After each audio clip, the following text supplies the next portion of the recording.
¿Pueden ver ahora? ¿Hola? ¿Hola?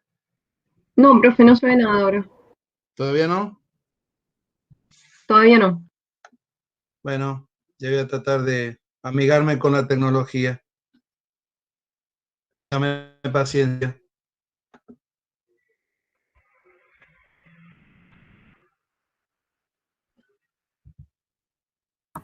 Profe, nosotros tenemos la presentación porque nos la pasaron. Si quieren la podemos compartir nosotros. Ah, bueno.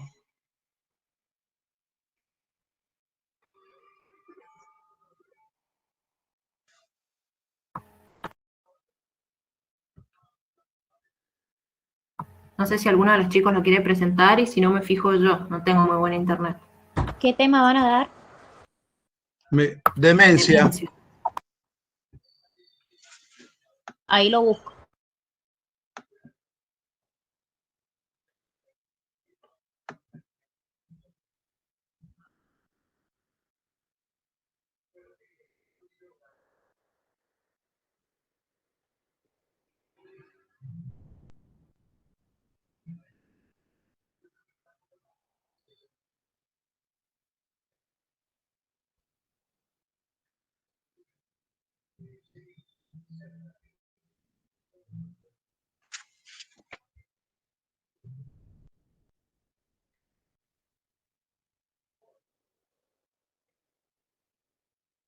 Ahí se ve. Sí, Romy, sí se ve. Ahora soy yo el que no las veo.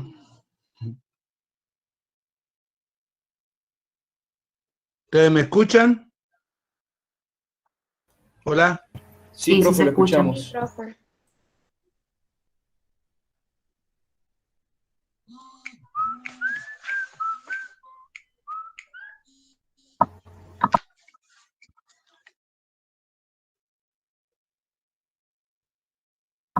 ¿No les sale la presentación?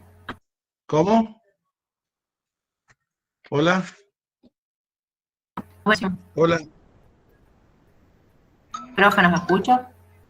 Sí, yo la escucho, pero se me salió la página.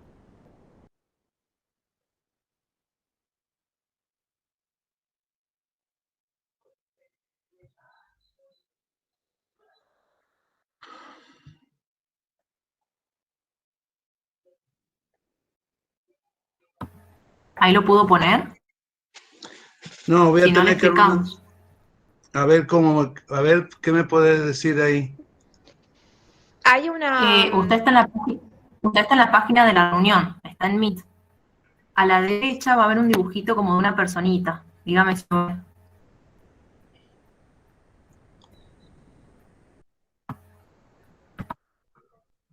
Es que no, me he vuelto a la pantalla original de mi computadora,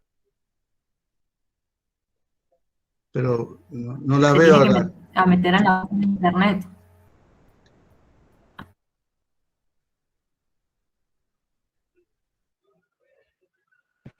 Capaz que ha minimizado la pantalla de Google.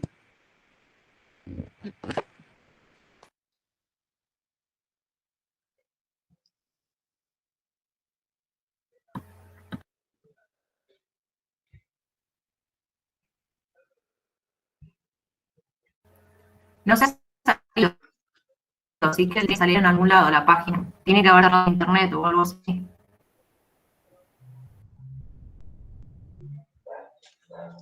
Mirá, y si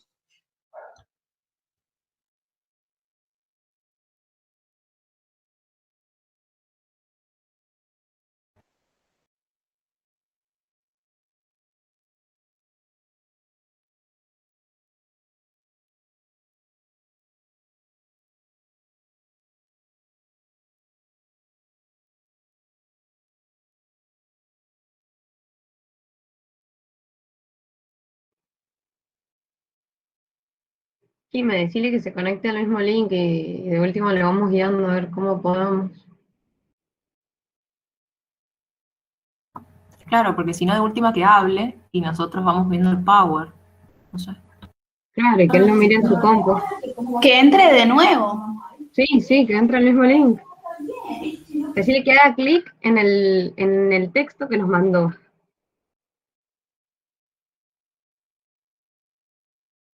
Chicos, esperen un segundo porque me está hablando y no puedo escuchar el audio. Pobrecito. Que vamos a la casa a decirle. Al hospital, mejor. Que nos proyecte ahí en alguna sala de residentes, de médicos. Chicos, esperen un segundo que quiero mandar un audio y no puedo porque están ustedes atrás. Muteanos.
Ahí le escribí, pero no sé qué onda, voy a ver qué dice.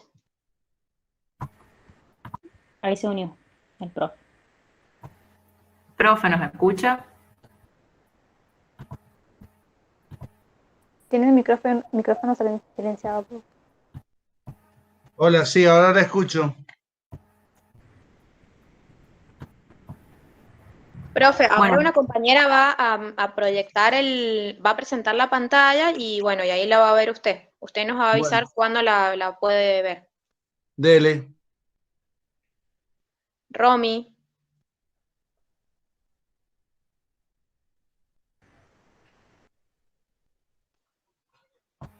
¿Ahí la puede ve, ver la profe. pantalla, profe? Sí, ahora sí. Genial. ¿Es ese el power que necesita o cuál es? No, es este. Genial. Usted cuando usted quiera, le dice a mi compañera que pase a la otra diapositiva. Bueno. Bueno, siempre me interesa hacer una introducción sobre los temas que vamos a mencionar, ¿bien? Entonces, por lo tanto, en este caso, cuando hablamos del deterioro de las funciones cognitivas superiores, involucra varias funciones. La principal va a ser la memoria, y para eso debemos primero comprender cómo se va a formar la memoria. La memoria se logra a través de un aprendizaje, que es el conjunto de procesos neurobiológicos en el que el cerebro se involucra para adquirir una nueva información. Pero a ese aprendizaje, mientras que memoria es la capacidad de poder almacenar esa información, pero no solamente almacenar, sino también de poder recuperar esa información. Así tenemos también el olvido, que es un proceso del cual esa información que estaba almacenada se va a ir perdiendo con el tiempo. Esto es muy importante que lo diferenciemos de la amnesia, que es una incapacidad que es patológica para poder adquirir nueva información o para recuperar aquella que ya se ha adquirido. En otras palabras, es cuando se pierde la memoria. Reconocemos varios tipos de memoria: la memoria a corto plazo, llamada también memoria primaria, llamada inmediata o fluida, es la llamada memoria que se logra con unos minutos, es la memoria también de trabajo, es la memoria que va a registrar la información tanto verbal como visoespacial, es decir, es la memoria que estamos logrando en este momento mirando la diapositiva y de paso también escuchando la información que yo le estoy brindando. Esa memoria a corto plazo controla varios procesos a la vez, en forma simultánea. De esa precisión, de esa organización es el futuro de que esa memoria quede grabada en forma adecuada en nuestro cerebro. Mientras que la memoria a largo plazo es una memoria también conocida como memoria declarativa o explícita y memoria no declarativa o implícita. En esta ya está hablando de los recuerdos que podemos tener del punto de vista personal, una fiesta, un cumpleaños de 15, una fiesta de despedida, el último examen, es memoria de episodios personales, o sea, la vivencia personal que hayamos tenido de una situación a lo largo de nuestra vida.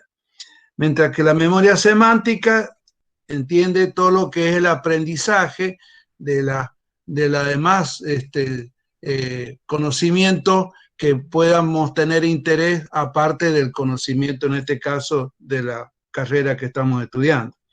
La memoria remota es la posibilidad de evocar, en este caso, recuerdos, pero ya no es un recuerdo personal, sino una vivencia colectiva, es decir, unas vacaciones con mi familia, o el baile de egresado, o mi baile de 15.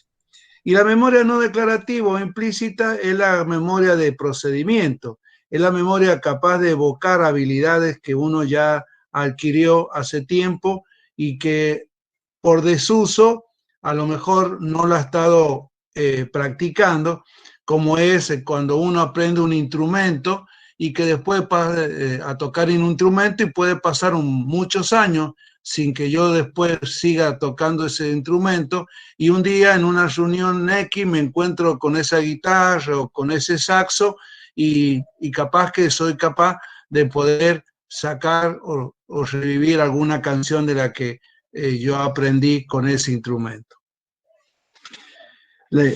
Pero también para poder nosotros interpretar lo patológico que esté sucediendo en el cerebro, a mí me interesa recordar dónde anatómicamente se deposita esta memoria. La memoria a corto plazo se deposita en la corteza prefrontal, dorsomedial, en la corteza temporal externa, y la memoria a largo plazo está más ubicada en los núcleos de la base, el hipocampo, amígdalas, cuerpos mamilares, núcleo anterior y dorsal del tálamo, corteza endorrinal, circunvalación del cíngulo.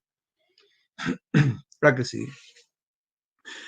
Acá damos algunas estadísticas, por ejemplo, que son sacadas del INDEX, de los censos entre 1950 y el censo del 2000, en la que vemos que la población total de la Argentina aumentó un 116%. Pero fíjense, entre los mayores de 65 años aumentó casi el doble, 398%, y dentro de esa franja, en los mayores de 80 años, aumentaron 682%. ¿Esto qué quiere decir? Que nos estamos poniendo más longevos, prolongamos más la vida y por lo tanto también vamos a prolongar más sus patologías que aparecen en esta edad. ¿Bien? Entonces, hay varias definiciones para definir la demencia. Una de ellas es que es un compromiso adquirido porque se da en el tiempo, crónico porque se da en varias etapas de la vida, en la que van a estar comprometidas las funciones cerebrales cognitivas superiores. Pero tiene que ser como característica que entorpezcan las actividades cotidianas del individuo. Esta es otra definición que quizás me gusta más porque engloba en la misma definición prácticamente dónde va a estar concentrada la patología de la enfermedad. Entonces, todo compromiso adquirido y crónico en el cual existan 2 o más de las funciones cognitivas superiores comprometidas. Es decir, que no es solamente memoria, sino también el lenguaje, es la capacidad visoespacial, la abstracción o personalidad. En la Argentina se calcula que esa prevalencia de la demencia en las personas mayores de 65 años va a ser alrededor del 15%. Entonces esto nos da una idea de que va a haber una prevalencia de demencia en la población general del 1 al 2%. Es decir, que muchos de sus pacientes que hoy a lo mejor ustedes mañana tengan y lo conozcan a los 40 años, ya sea por una cirugía que le practiquen o un tratamiento médico que le practiquen, dependiendo de la especialidad que usted elija, muchos de ellos, algún momento de su vida, posiblemente, pasados los 65 años, van a tener los signos de demencia. Y acá me voy a detener en estos puntos que creo es parte del núcleo de la charla, porque es lo que a ustedes les va a servir, sea la especialidad que ustedes desarrollen en el futuro, pero si ustedes tienen en cuenta siempre en sus pacientes o en sus propios familiares, que ustedes puedan dar explicación a estos puntos, va a ser de mucha importancia para precozmente diagnosticar una demencia. Entonces, la reciente pérdida de la memoria que, como dijimos, que afecta el rendimiento laboral. Parece una tontera esto, pero a veces el paciente no magnifica esta situación, la disimula, y a veces este es el paciente que a lo mejor no termina a tiempo todo lo que tenía que encargado de hacer, ya sea terminar un expediente o ya sea que tiene que terminar de empacar 1000 tornillitos, y como vivimos en una sociedad tan competitiva en la cual todos los miden por producción, esa persona, si no la termina al final del día, esa cantidad puede llegar a tener hasta un descuento y aquel administrativo a lo mejor hasta un llamado de atención de su jefe. Entonces es el empleado que llega más tarde a la casa y pone como excusa que el jefe le sumó más trabajo y que lo tenía que terminar y que por eso se quedó a hacer más horas, aunque no se la vayan a pagar como horas extra. Dificultad en las tareas que le son familiares. Entonces, el paciente, a lo mejor su mamá se dedica nada más que en esta etapa de su vida a ser ama de casa, y un día le llama a ustedes en medio de la revista de sala y le pregunta a ustedes, mirá, la milanesa, ¿se prepara con huevo o con qué se prepara la milanesa?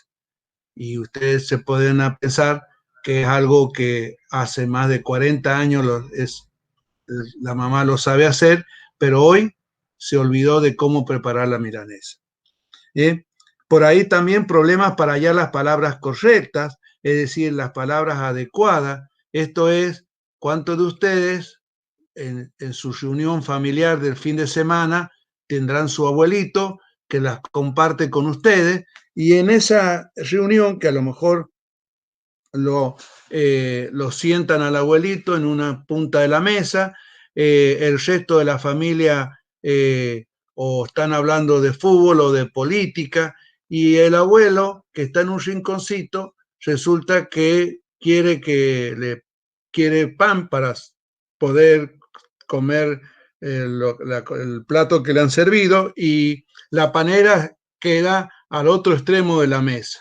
Y entonces empieza a señalarlos a ustedes primero para que le presten atención. Cuando ustedes le preguntan qué querés, abuelo, y empieza a decir el abuelo, pasame el coso, el que tenés ahí, lo que es para comer.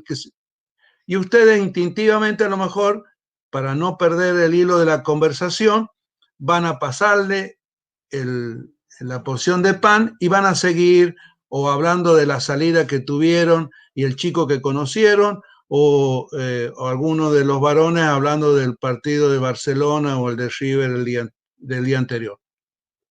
Y sin embargo, no prestaron atención que el abuelo se ha olvidado que eso que tenía que pedir se llamaba pan. Pero entonces parecen a veces situaciones muy banales, que algunos de ustedes capaz que ya las han vivido, pero que son los primeros indicios para hablar cuando un paciente está con un síndrome demencial. Problemas para perder objetos, problemas para poder la persona tener pensamientos, digamos, más abstractos. También puede aparecer los cambios en la conducta, en el humor, cuando el abuelo se empieza a poner chinchudo, ya no nos acepta que subamos la música, o ya no nos acepta a veces ese abuelo que se encarga muchas veces de quedarse con el hijo de ustedes cuando ustedes están haciendo la residencia, y entonces él se queda a acompañar al abuelo y que se distraiga el abuelo, y les llama diciendo que quiere que se lo lleven porque está haciendo ruido, porque rompió la planta, porque ya no lo aguanto. Es decir, empieza a haber algunos tipos de cambios. ¿Qué decir con los cambios en la personalidad? Que a veces en algunos tipos de demencia es muy evidente, cuando de repente el abuelo de 78 años les pide que quiere ir a hacerse un tatuaje parecido al que ustedes tienen en la pierna. O la abuela que llegó la temporada de verano y les pide a ustedes que la acompañe y quieren ir de shopping y de paso comprarle alguna cosita a la nieta, y resulta que cuando lo que quiere a la abuela es no solamente comprarle alguna ropita a ustedes, sino también comprarse una bikini para ir a la pileta. Después también hablamos de pérdida de iniciativa, cuando el abuelo se empieza a poner más aislado, poco participativo. Antes se encargaba a lo mejor la abuela de tener las reuniones con sus amigas y jugar a la canasta, o el abuelo a las bochas en el club, ya no quiere ir, pone excusas. Entonces, estos 10 ítems que yo les estoy mencionando son importantes para que no los olviden como parte fundamental de esta charla. Con respecto a qué tipo de demencia nos vamos a encontrar con nuestros pacientes, la de tipo Alzheimer es el 50% de la demencia, la demencia multiinfarto, la hidrocefalia normotensiva, la enfermedad de Huntington también cursa con algún fenómeno de demencia. Hay demencias alcohólicas y postraumáticas, como en los jugadores de rugby, de fútbol americano y en los boxeadores, ¿bien? Y hay otros tipos de demencia, fíjense, un 10% que a veces son demencias que llamamos reversibles porque son secundarias a alguna otra patología que, controlando esa otra patología clínica, se revierte la sintomatología de la demencia, que veremos más adelante. Así tenemos por abuso de fármacos, así tenemos por algunas metabolopatías como el hipotiroidismo, algunas enfermedades degenerativas como la espinocerebelosa o la ELA o esclerosis lateral amiotrófica. Hoy se le da mucha importancia al deterioro cognitivo de la esclerosis múltiple. Es más, hoy ya es un marcador dentro de la discapacidad del paciente con esclerosis múltiple. La enfermedad de Pick, que es una variante de la enfermedad de Alzheimer, la enfermedad de Wilson, en la epilepsia también, cuando es muy refractaria, también se provoca algún tipo de deterioro cognitivo. En la enfermedad de Alzheimer, que vamos a tenerla como descripción de base, porque dijimos que la más frecuente, lo primero que tenemos que tener en cuenta es que se da en la edad avanzada, es decir, en una persona por arriba de 65 años, que es de una persona que seguramente, si investigamos, hay una historia familiar también de demencia en ese paciente. Y hoy se le da mucha importancia de que investiguemos si también hay en la historia familiar de este paciente alguien con un síndrome de Down. Ya le voy a explicar por qué más adelante.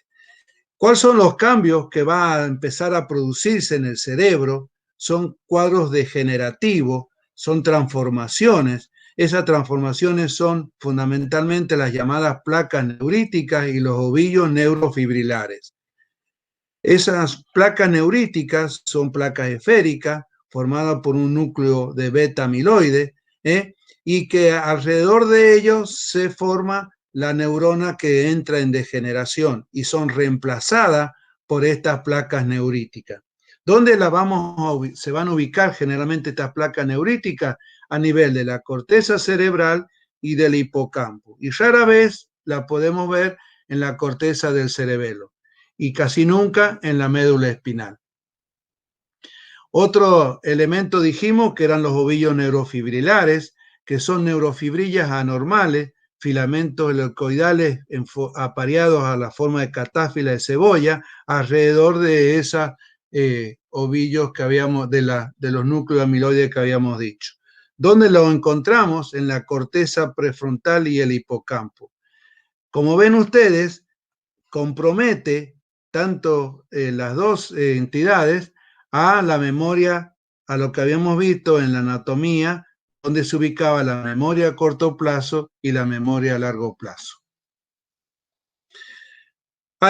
Junto con esas alteraciones histopatológicas aparecen otras como la pérdida de la atrofia que se produce en la corteza cerebral, que es algo, esto no patognomónico de la demencia, es parte del deterioro y el desgaste natural del cerebro, por el cuanto hay un porcentaje de pérdidas de dendritas porque van perdiendo ya actividad, y a veces también podemos encontrar por las lesiones vasculares cuadros de degeneración granulovascular.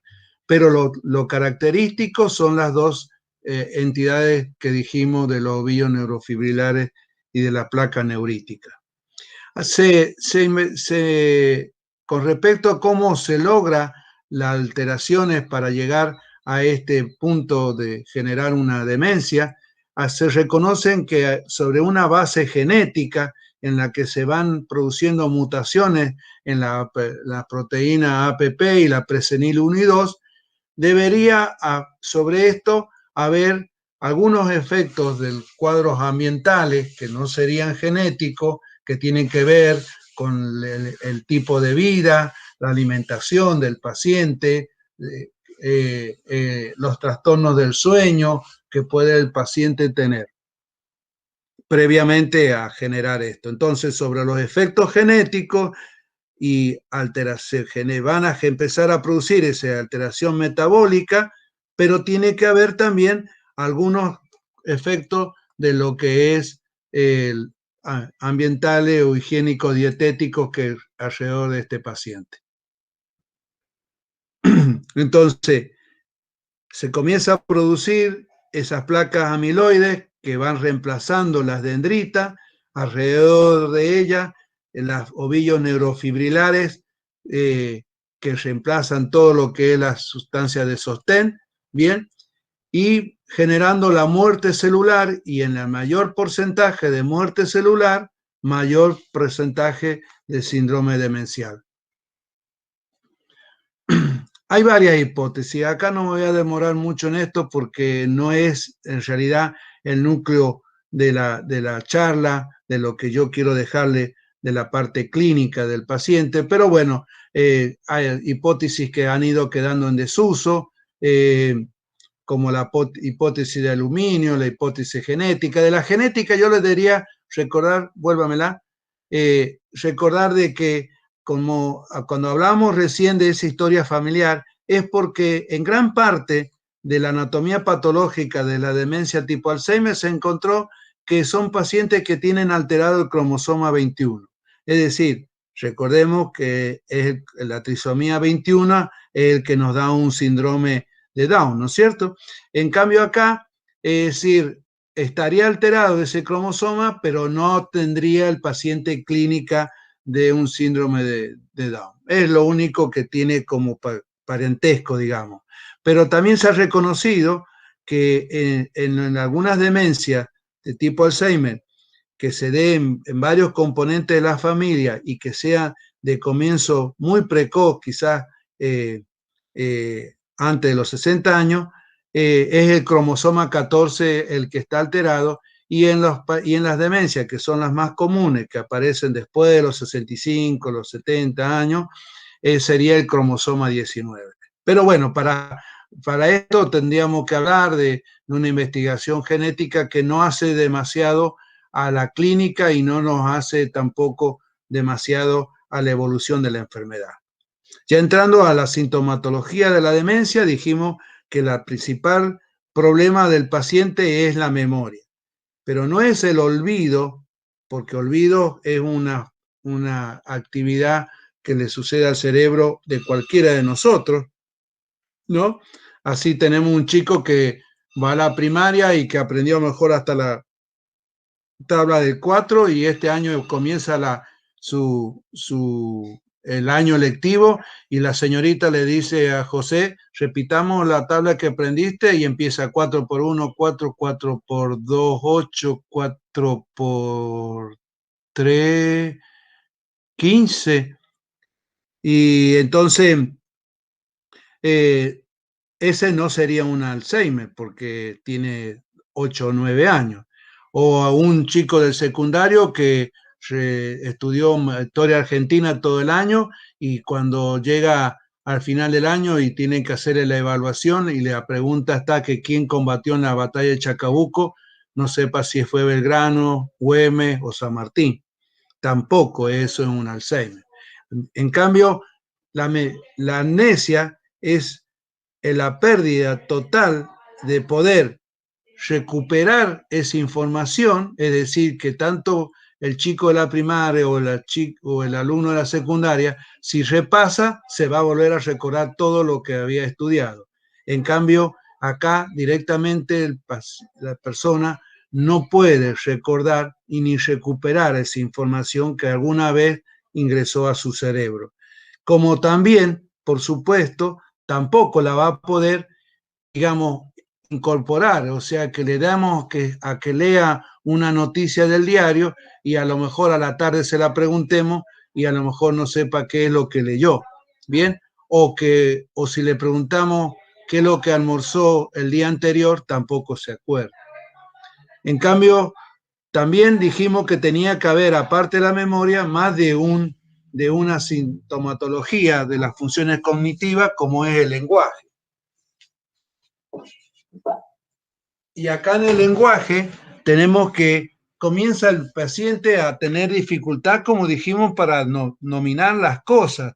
Empieza a manejarse con seña o manejarse con pasame el coso, tráeme la cosa esa, que es para cortar las uñas, y así. Después avanza a que tiene dificultad en comprender lo que le está pasando a su alrededor o lo que le están diciendo al paciente. Y entonces se le hace difícil saber cómo prender a veces hasta el televisor. Más hoy con un control que tiene un montón de teclas que al día de la fecha no sé para qué tienen tantas porque usamos 3 o 4. Hasta llegar a avanzar en una etapa finales con un síndrome afásico completo, en el cual no solamente es de compresión, sino también de dominación, y el paciente comienza a tener neologismo y parafasias, es decir, reemplazando los términos que utiliza en forma habitual.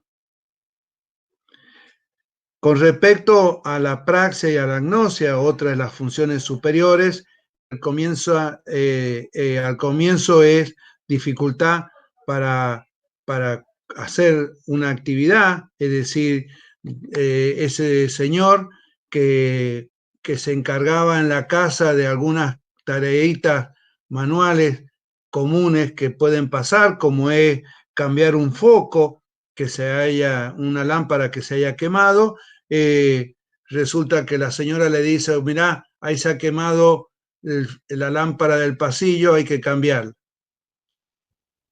Eso se lo dice mientras que están desayunando. Al rato viene la señora y don José está parado en el pasillo con la lámpara en la mano para reemplazar y no sabe qué tiene que hacer primero. Bien, entonces no tiene idea de lo que hacía hasta hace poquito tiempo, lo hacía con toda facilidad. También empieza a tener agnosia visual, tanto para objetos como para personas. Por ahí, bueno, va a pasar que ese abuelo se junte ese fin de semana, volviendo ese fin de semana, y están sus 4 nietos, y hay de esos 4, 3 son varones, y empieza a decirle, José, no, yo no soy José, bueno, Mauricio, no, yo no soy Mauricio, bueno, ¿cómo era? Gastón, ¿cómo es que tú no?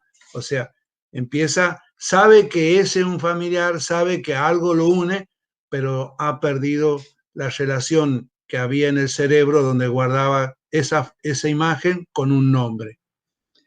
Y acá con el tema de las habitaciones, fíjense, parece algo grotesco, pero vez pasada veía un paciente alarmado, su familiar me lo traía porque decía, hemos tenido este fin de semana una reunión en casa familiar con varios invitados y ha estado mi papá acompañándonos a esa reunión. En un momento de la reunión, mi papá se levanta diciendo que va a ir al baño. Y de allá vuelve y estaba orinado en su ropa, se había mojado porque se había orinado. Y entonces esto nunca lo ha hecho, mi papá estaba bien, y él no sabe por qué le pasó esto. Cuando le preguntamos por qué te ha orinado, él no tenía cómo explicarlo. Si reconstruimos lo que le pasó a don José, vamos a poner que sea el personaje de esta situación. José es una persona hipertensa, diabética y con un síndrome prostático. Toma diurético y tiene, por supuesto, por su diabetes y por su síndrome prostático, una micción imperiosa. Entonces él se levanta con deseo de orinar, va por el pasillo, y yo les invito a ustedes que mañana o en este momento, cuando termine la clase, salgan, porque más de uno debe, en su casa siempre hay un pasillo, y a ese pasillo dan varias puertas. Si cerramos todas las puertas, alguna de ellas corresponde al baño.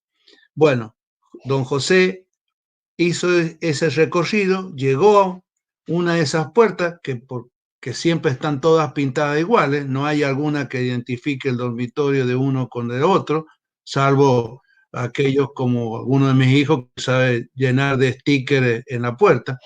Pero eso hace que el paciente abra una puerta porque ya está con mucho deseo para orinar y se encuentra que no hay ningún inodoro, no hay ningún bidet, no hay ningún lavamanos y hay otros objetos que identifican un dormitorio.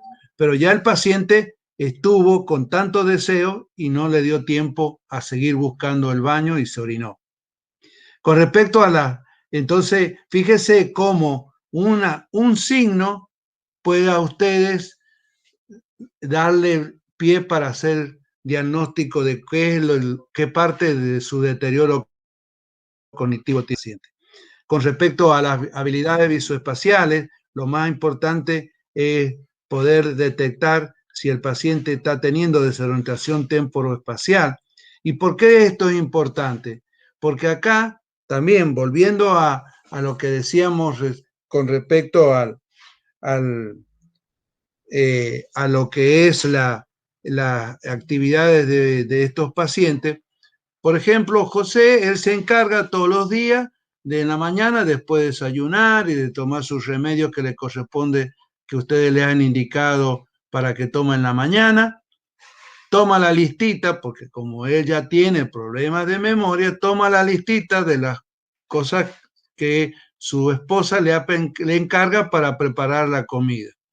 José sale de la casa y él sabe que tiene que doblar a la izquierda, a la mano izquierda, caminar 2 cuadras, cruzar a la vereda de enfrente y ahí está el almacén de hace 25 años donde José va y compra sus cositas para traerle a María para que prepare el almuerzo.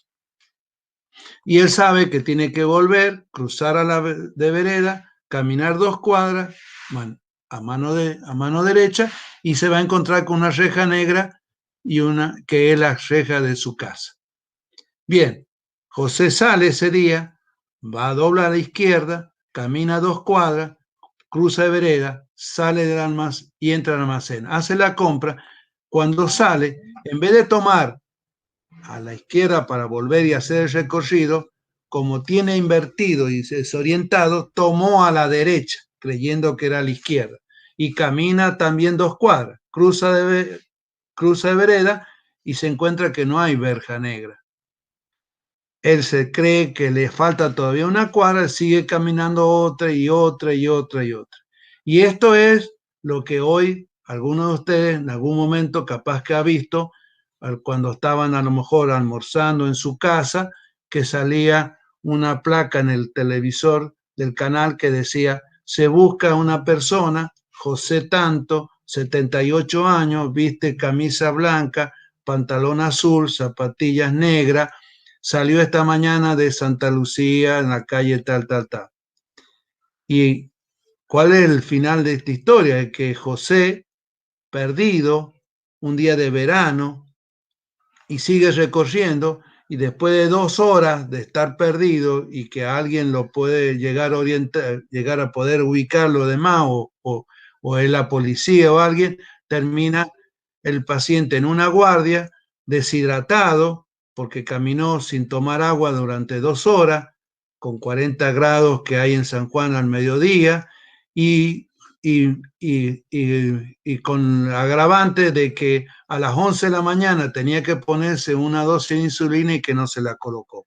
Fíjese cuánto un signo puede terminar complicando la vida de un paciente con un cuadro de demencia. Con respecto a los aspectos en su conducta, los cambios en la conducta, desde la indiferencia, la apatía, el desinterés, que por ahí a veces se simula como un simple cuadro de depresión del paciente, que se puede dar por ahí por su soledad también, porque quedó viudo o viuda y entonces por ahí no se adapta bien a esa nueva etapa de su vida. Pero también pueden aparecer los cuadros de irritabilidad, se ponen agresivos, a veces con su misma pareja, porque no le tiene horario la comida, o porque no le cumplió con plancharle la ropa. Bueno, empieza con ese tipo de alteraciones. ¿Qué decir cuando aparece con conductas desinhibidas? Es decir, que no le importa si él está en calzoncillo o la abuela está digamos, sin cubrirse, y viene una persona y capaz que salga a atender la puerta en ropa interior. Con respecto a que aparezcan en algunos cuadros de ideas delirantes como de celotipia, de paranoia, alucinaciones visuales, es decir, esto son complicaciones bastante graves cuando aparecen en los pacientes por todo lo que significa en el grupo alrededor y en la contención que estos pacientes pueden llegar a tener. Un ejemplo de esto puede ser de que de repente el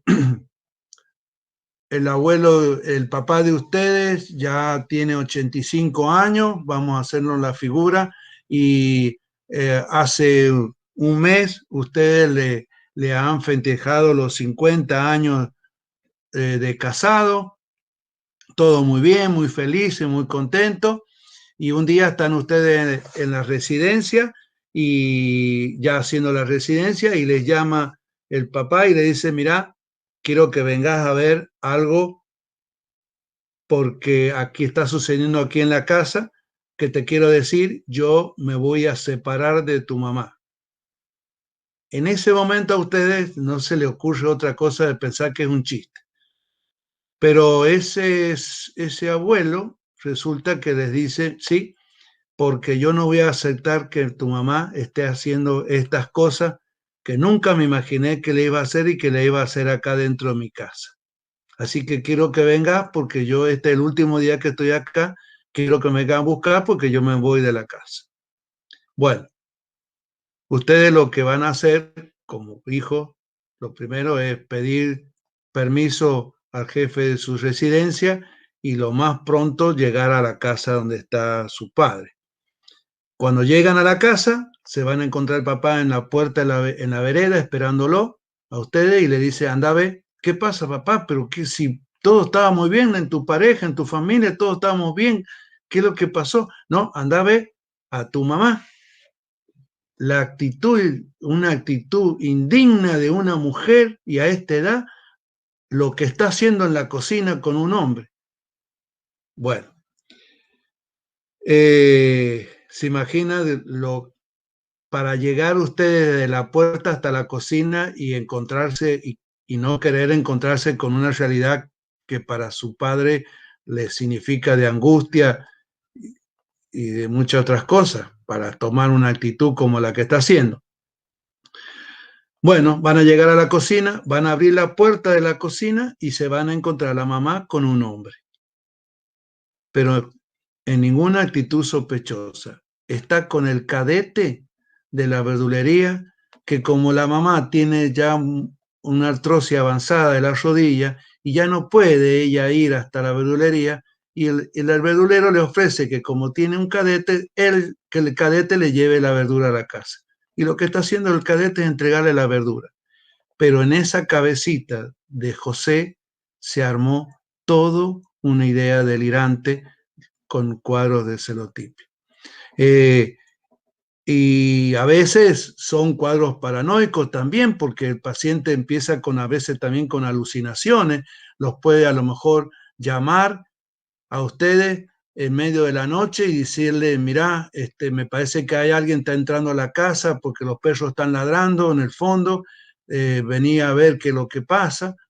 Y bueno, el papá vive en la otra punta ustedes viven en Rivadavia y el papá vive en Santa Lucía, entonces tienen que cruzar todo de Rivadavia hasta Santa Lucía en medio de la madrugada, sabiendo que al otro día a las 7 de la mañana ustedes tienen que estar en la guardia, pero bueno, lo van a hacer porque es su papá. Llegar allá, como ustedes tienen una llave de la casa, entran ustedes y cuando están entrando recuerdan que el papá no tiene perro. Pero bueno, ya están ahí, entonces bueno, van y ¿qué pasó? Van, mirá, los perros están ahí ladrando. Bueno, sale usted al fondo del patio, no hay ningún perro, no hay nada. Cuesta convencerlo al papá de que se acueste, que entonces seguramente vamos a simular y vamos a decir que le hemos corrido a los perros, que hemos corrido a la persona que estaba ahí y que se vaya a dormir. Pero a las 2 horas capaz que lo vuelve a llamar y le dice, mira, no me puedo acostar. ¿Por qué? Porque hay un montón de hormigas en la cama y yo no me puedo acostar con las hormigas acá en la cama. Puede llegar a ser cierto o puede llegar a ser también otra alucinación, en este caso visual. Bueno, me vuelvo otra vez a la casa, vuelvo a ver, revisar y no hay ninguna hormiga. Entonces, por lo tanto, tengo que sacarlo a mi padre afuera, hacer de que sí, que ustedes sacudieron, barrieron todas las hormigas para que él se vuelva a dormir. Pero bueno, así son como aparecen estos cuadros y así es como se va alterando la vida del paciente y del núcleo alrededor. Con respecto a los aspectos funcionales, estamos hablando del aseo, la alimentación, pierden los horarios para alimentarse, lo hacen a destiempo, con todo lo que significa que metabólicamente, si es diabético o tenga algún otro trastorno, alguna otra enfermedad, lo que puede significar cómo alimentarse, o que le ponen sal si es hipertenso, que no se quieran higienizar, que pasen una semana y para ellos le dicen que no, que al día anterior ya se han bañado.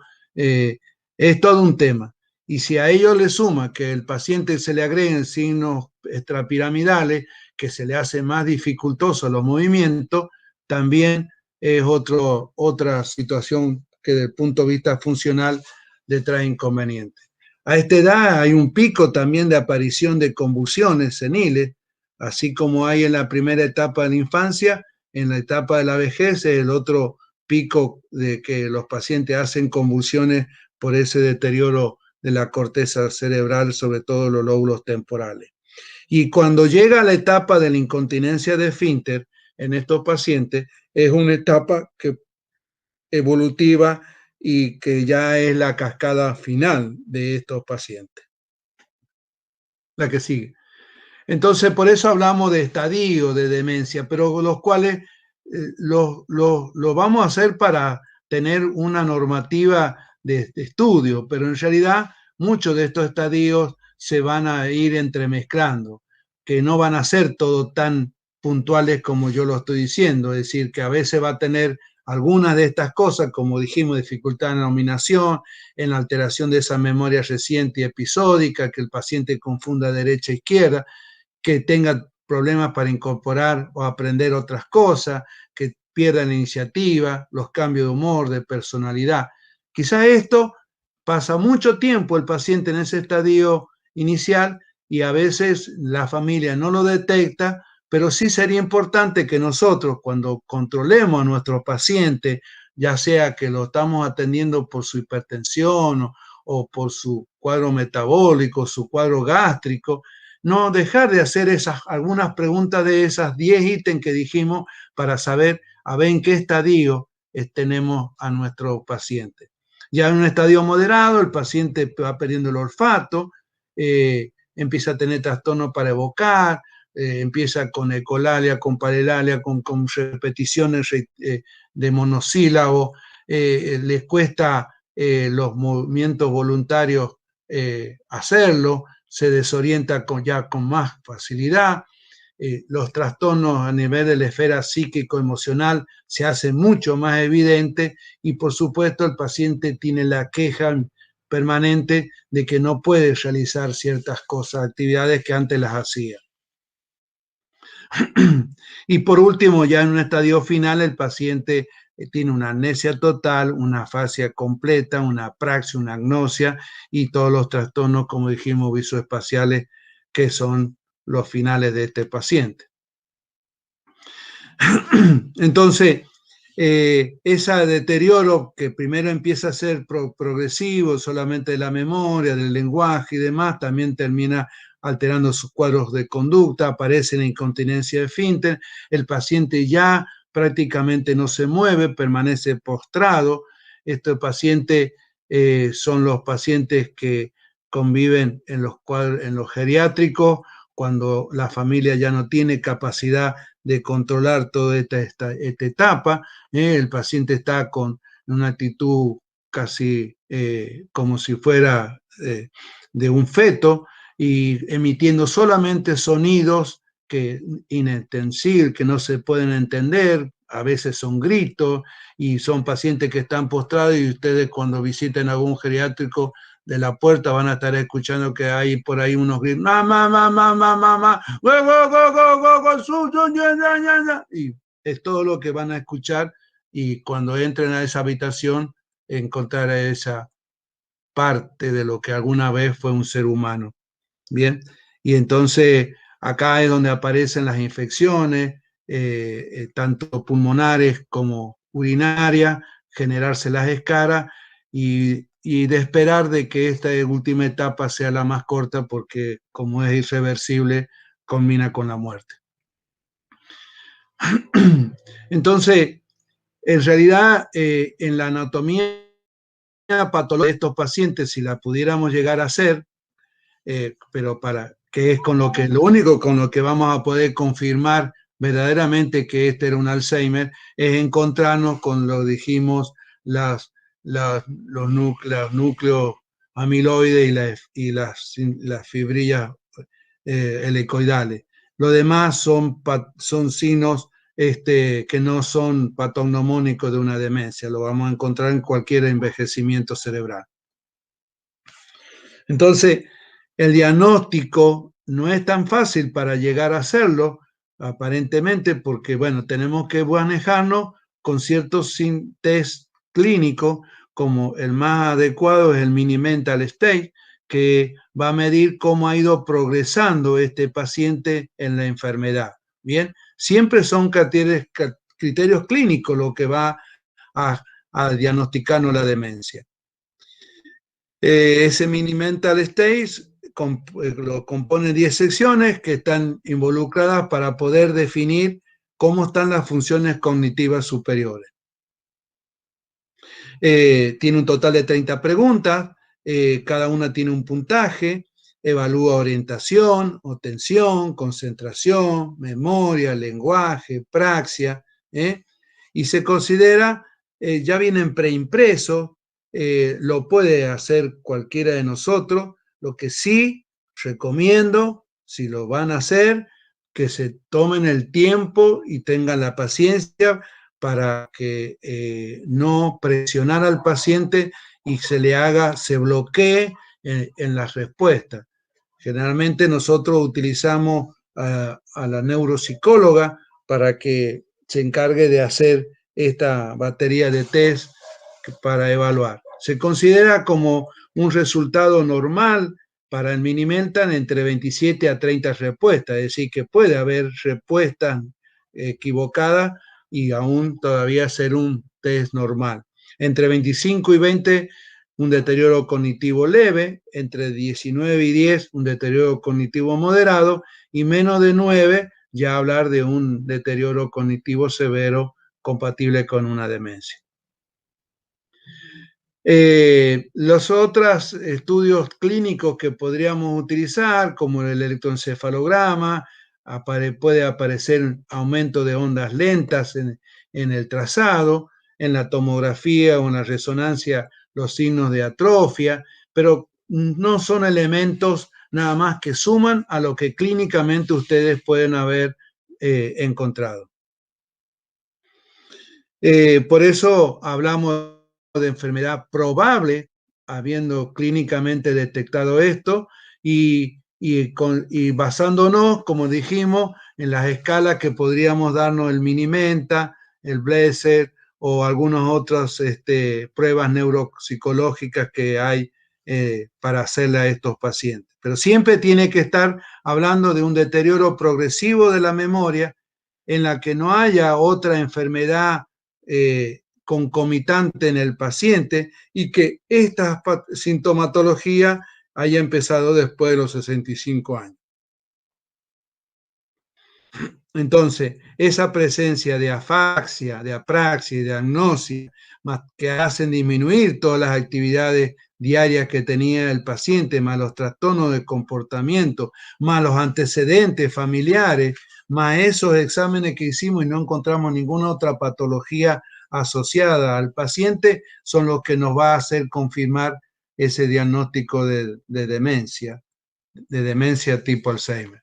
Bien, pero siempre tenemos que, como le digo, tener que excluir que no sea otro tipo de enfermedad que esté concomitante, que aparezcan con estos pacientes, ya sea porque tengan cuadros demasiado psiquiátricos o asociados a cuadros de depresiones, o que el paciente tenga también trastornos en la esfera sexual asociado a trastorno de la marcha, porque entonces eso nos descartaría que fuera un Alzheimer. Si hay algunas de estas alteraciones, no es Alzheimer. El Alzheimer no tiene a ese nivel, sino alteraciones de conducta, pero no de cuadros psiquiátricos con delirio, con cuadros psicóticos severos. Cuando decimos que no es probable que esta demencia que tiene este paciente sea la de Alzheimer, cuando esa demencia empezó en forma brusca. Siempre la demencia tipo Alzheimer es algo lento, progresivo, que se va dando en años, no se da en meses. Bien, cuando decimos que no es probable, cuando el paciente viene con un síndrome demencial, con olvido, con trastorno del lenguaje, con todo lo que habíamos hablado, pero el paciente viene con una hemiplegia o una hemiparesia. Entonces esto no es un Alzheimer. Bien, o cuando el paciente junto con ese deterioro cognitivo tiene también crisis convulsiva. Entonces no, esto no es. O tiene otro tipo de trastorno en la marcha. Entonces no. Entonces, cuidado en ponerle presurosamente el diagnóstico de Alzheimer, porque es la más frecuente, a algo que no es Alzheimer, porque van a tener distintos pronósticos y distintos tratamientos. Entonces, por eso digo, soy tan reiterativo en de que nosotros la presencia de un síndrome demencial nos puede decir, es posible que sea, sí, pero la evolución que tenga el paciente y desde el momento de la presentación nos va a ir confirmando si es o no es. La presencia o no de una segunda afección que pueda tener el paciente asociada a esa demencia, o la presencia de ese déficit cognitivo que va a ir gradualmente, pero que no haya ninguna otra causa que lo esté identificando como demencia. Entonces recién vamos a poder decir que esa enfermedad, esa demencia, es ciertamente un Alzheimer, porque de probable ya pasó a ser cierta, pero que la única evidencia clínica y que ustedes van a poder, para poder autorizar a decir cierto es un Alzheimer, es con la biopsia o una autopsia.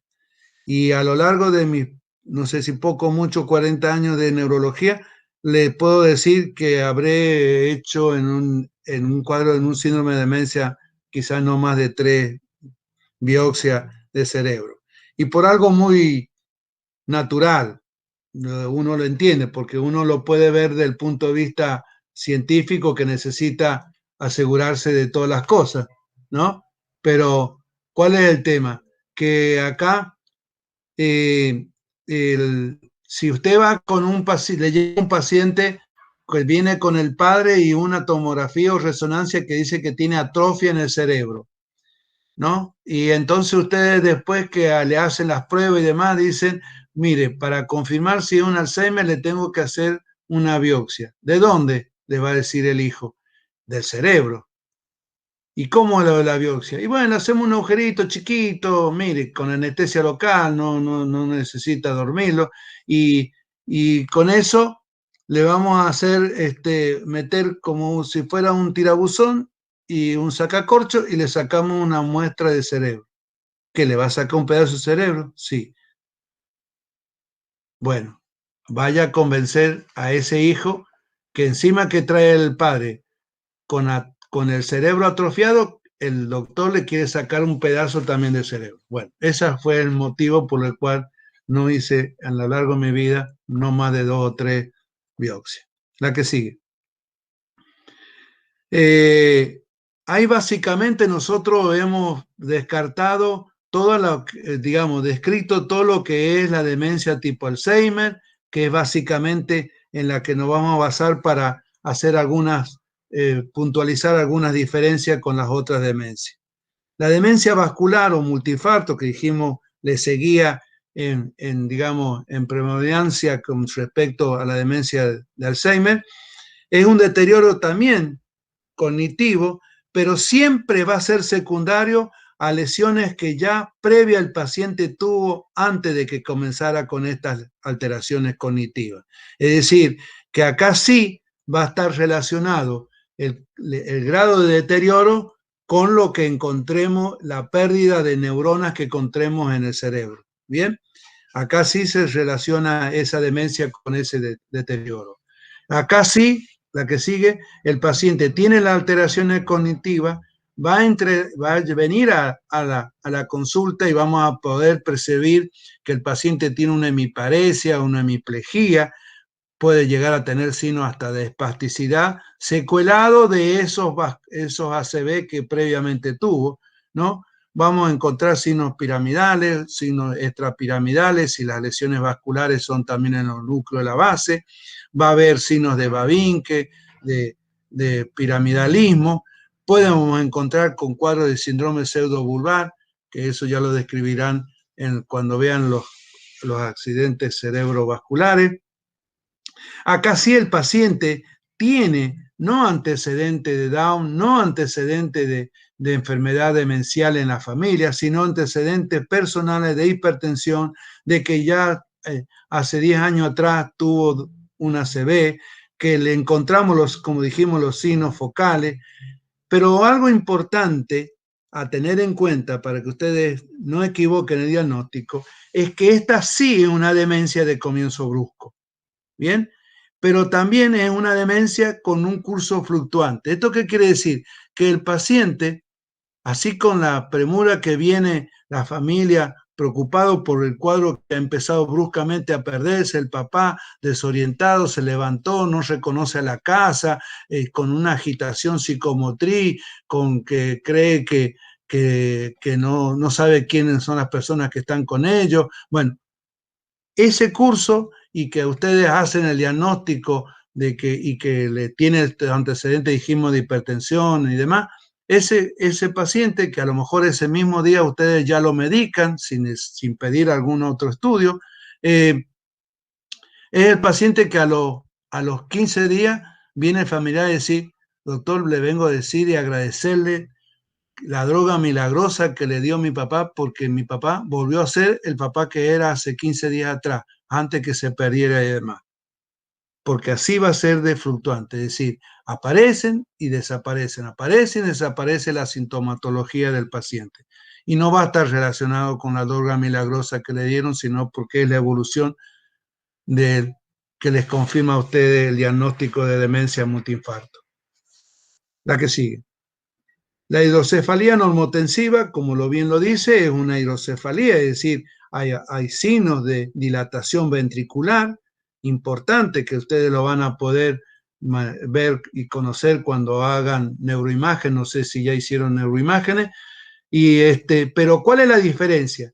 Que en la hidrocefalía hipertensiva se borra todo lo que es los surcos corticales y la profundidad de las fisuras que tiene la corteza cerebral. Acá, como convive la hidrocefalia con esa atrofia cortical, el paciente va a tener todavía espacio para conservar todos los surcos y las circunvalaciones corticales. ¿Cuáles son los síntomas cognitivos que el paciente va, a tener? Como dijimos, los trastornos de la memoria, común a cualquier síndrome demencial, pero acá lo más significativo es la alteración de la marcha, la forma en cómo camina el paciente en ese deterioro. Es decir, una marcha festoneante, bien, con tendencia parecida a la del cuadro parkinsoniano, pero es que se siente el ruido cuando el paciente va caminando al lado de ustedes. Van a ver pasar más de una vez un viejito que vaya arrastrando los pies. Esa es la marcha de una demencia, de una hidrocefalia normotensiva. Lo otro es que aparece precozmente la incontinencia urinaria y severas alteraciones en la esfera psiquiátrica. Esa triada es la que a ustedes le tienen que llevarle a la confirmación de que no es un Alzheimer, que no es una enfermedad de multiinfarto, y sí es una hidrocefalia normotensiva. Generalmente suelen ser secundarias a pacientes que han tenido traumatismos de cráneo severo, que han tenido cuadros de hemorragia soranoidea, de cuadros de meningitis, y bueno, hablando de pacientes que están añosos, digamos, de más de 70 años. Entonces, el diagnóstico lo vamos a hacer por esa sintomatología clínica, dijimos trastorno de la mancha, incontinencia de esfínter y los trastornos psiquiátricos, y tener la tomografía que no va a aparecer ni los infartos, ni las zonas lacunares de una multiinfarto, ni la zona de leucoariosis de una demencia tipo Alzheimer, y hay un aumento importante del tamaño ventricular, pero conservando siempre en la corteza los signos de atrofia. La demencia del cuerpo de Lewis es una demencia que no es que haya hoy en día más Lewis que antes, sino que como creo que se investiga más y por lo tanto se diagnostica más. La única diferencia que uno podríamos quizás hablar es que tiene clínicamente es una demencia muy semejante a la demencia de Alzheimer que ya habíamos descrito. Hay un cierto predominio que se da más en hombres que en mujeres. Dijimos que es una evolución, como habíamos hablado de la demencia tipo Alzheimer, pero hay una característica que aparece alrededor de más precozmente, entre los 50 y los 60 años. Bien, si nosotros hablamos de un paciente con una demencia de tipo Lewis, en la que tiene trastornos, dijimos, cognitivo importante, trastorno en la esfera también con cambios en su actividad, con celotipia, con ideas paranoicas, ¿bien? Que comienza en algún momento con un cuadro afásico. ¿No les recuerda a ustedes las imágenes que veíamos de Maradona? Bien, entonces, cuando hablábamos de ese Maradona que empezaba y no le salían las cosas, cuando vivía haciéndole juicio a su esposa o compañeras que vivían con ideas delirantes y demás, bueno, creo, y eso lo empezó él a tener a los 50 años, mucho antes de que se muriera, ¿no?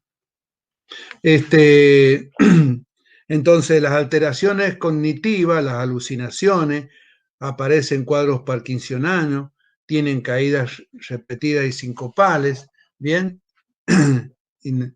Entonces, estos pacientes hay que tenerlos en cuenta y, como le digo, saberlo diferenciar, sobre todo por la edad de comienzo, que es mucho más antes que la edad de un Alzheimer. La que sigue.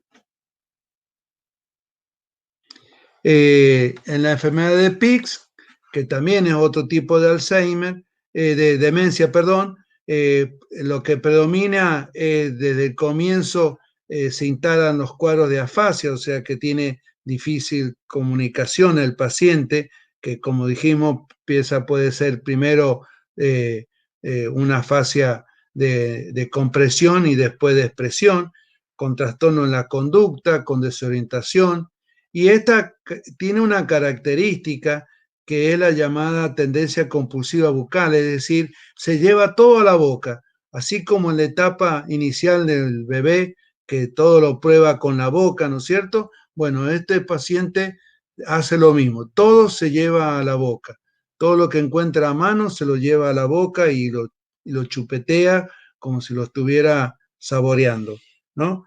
Y hay en estos pacientes una triada, que es la triada de Kuber-Bucy, en la que hay un excesivo aumento del apetito. Bien, el paciente vive con apetito, es el paciente que le termina de comer y al ratito le está diciendo a la esposa, no me ha servido la comida, tengo hambre. Es el paciente el cual se levanta en la noche y anda como una rata buscando comida en la alacena, en los lugares. Es el paciente que saca comida o alimentos de la heladera y los guarda en los placar, que es lo que lleva después a que lo descubran porque el olor que echa la comida en mal estado después de un tiempo que esté ahí, o de las hormigas o de las cucarachas que se encuentran debajo de la cama cuando limpian la habitación. Empieza a tener problemas con lo que es el estado emocional, el paciente psíquicamente se desequilibra y el paciente, otra característica es que tiene un cierto grado de hipersexualidad. Sexualidad del punto de vista psíquico, ¿no? No estamos hablando del punto de vista físico, ¿no? Y este es el pacientito que le va a venir y le va a decir que necesita que le dé la pastillita celeste porque la señora le está pidiendo sexo todos los días. Y nosotros miramos al paciente y un paciente de 80 y pico de años con un síndrome prostático, diabético, con polineuritis y que sabemos que su actividad sexual hace rato que ha decaído y bastante, pero sin embargo, él y la compañera con que convive no es una persona que esté en vida sexual activa, pero bueno, él imaginatoriamente estaba pensando en esa actividad sexual.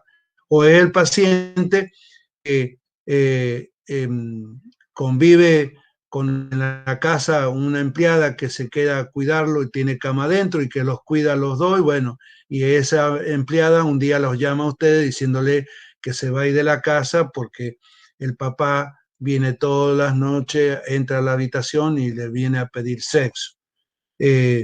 Entonces, bueno, para quien no conoce esta alteración psíquica emocional del paciente, puede confundirlo y terminar con una denuncia judicial por acoso sexual.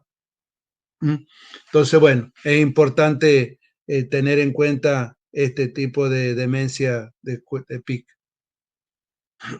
La que sigue. En la enfermedad de Creutzfeldt-Jakob, si bien es una enfermedad heredodegenerativa y que predomina más que todo las alteraciones neuromusculares, a nivel cerebral el paciente tiene una demencia, igual con las características de una demencia Alzheimer, solo que tiene una evolución muy rápida, muy aguda, que se puede dar en un mes todos estos deterioros que nosotros hemos dicho a lo largo de toda la tarde, y esa demencia es la que termina el paciente en coma y muerte progresiva en una forma muy aguda. Entonces habíamos dicho, el paciente, hay una etapa que va a empezar muy, digamos, de evolución tórpida, con signos piramidales, extrapiramidales, cerebelosos, con atrofias musculares que nos lleva a confundir si estamos frente a una miopatía o un cuadro parkinsoniano, hasta que aparecen las atrofias musculares y el síndrome demencial. Esta enfermedad tiene una característica en el electroencefalograma, entre tantos estudios que a lo mejor a este paciente lo sometemos, pero es muy patognomónica la descarga de ondas agudas generalizadas y bisincrónicas que certifican a la enfermedad. Entonces, ahí para ir finalizando, recordar entonces que la enfermedad de Alzheimer y la demencia vascular quizás sean las más importantes en la práctica diaria, pero no dejar de lado la enfermedad de PIC, la hidrocefalia neumotensiva, la de cuerpo de Lewy que habíamos dicho, y también saber hacer el diagnóstico diferencial con lo que puede ser solamente el envejecimiento cerebral normal, con lo que puede ser un déficit cognitivo mínimo, pero también con un cuadro de depresión o con cuadros de demencia reversible, ¿bien? Entonces, es decir, siempre hay que tener en cuenta al hacer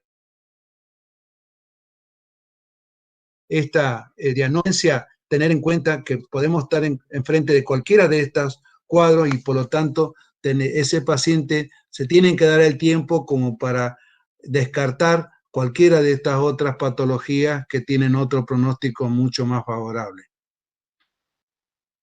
Y por último, acá hice un parangón de decir, fíjense, Alejandro Magno murió a los 33 años. Cristóbal Colón murió a los 55. Mozart a los 35. Manuel Belgrano murió a los 50. Toda gente que pasó por la historia de la humanidad y que dejaron una marca, ¿no? Pero también, y fueron muy jóvenes, como cuando se murieron, por lo tanto no podemos saber si ellos iban a evolucionar a una demencia.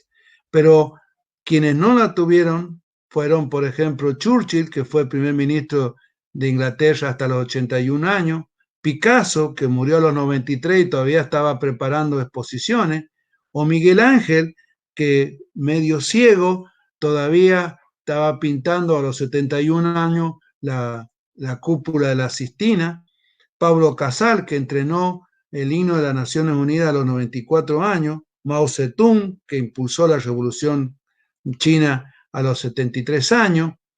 Bien, entonces, estos personajes de la historia, ¿por qué no mañana puede llegar a ser algún otro, como puede ser un paciente de ustedes? Entonces, por lo tanto, ¿qué quiero decir con esto? Que sepamos a cuidar a la vejez, sepamos acompañar a la vejez y todo lo que podamos hacer por ese viejito para que conserve su capacidad cognitiva, no lo dejen de hacer del lugar que estén de ese paciente. Bueno, espero no haberlos aburrido y que no haya quedado demasiadas dudas, pero si las hay, estoy dispuesto a dar algunas respuestas a las preguntas que ustedes quieran. Muchas gracias, profe. Le iba a ofrecer que si quiere la próxima le podemos mandar el link nosotros, así se le hace más fácil. Bueno, te lo digo, sí, yo voy a intentar porque ese es los desafíos que debemos ponernos siempre. Así que si no puedo, les pido inmediatamente que me hagan, ustedes me den, si no puedo, si yo les envío y podemos, bien, si no hay nomás, lo hacemos con alguna de ustedes. ¿Les parece? Buenísimo, muchas gracias. Gracias, profe.